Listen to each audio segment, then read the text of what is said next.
अमचन music की शानदार प्रस्तुति।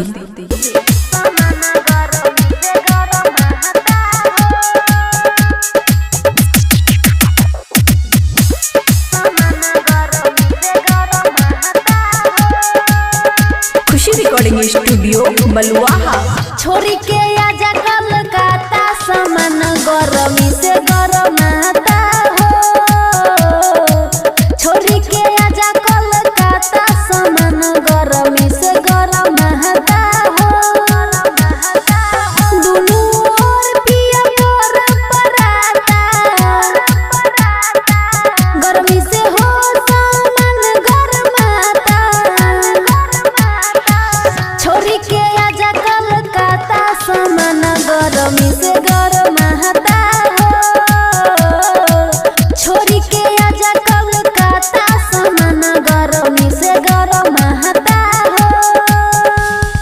डीजे गुड मधुबनी सामान गरमी से गरमाता हो। सामान गरमी से गरमाता हो।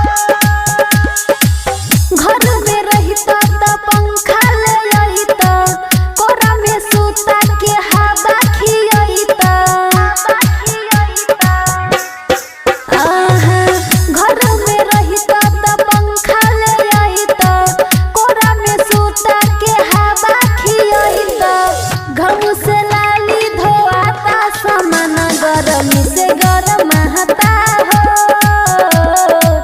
छोरी के आजा कलकत्ता सामान गरमी से गरमाता हो।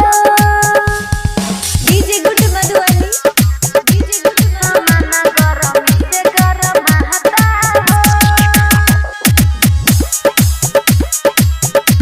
सामान गरमी से गरमाता हो। सुनो ये सैया देवेंद्र दिमागी मन करे गछवानी में भागी।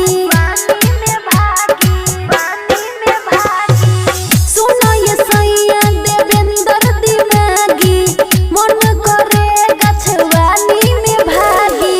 हमरा से नहीं सहाता सामान गरमी से गरमाता हो। छोरी के आजा कलकत्ता सामान गरमी से गरमाता हो। खुशी रिकॉर्डिंग स्टूडियो बलुआहा।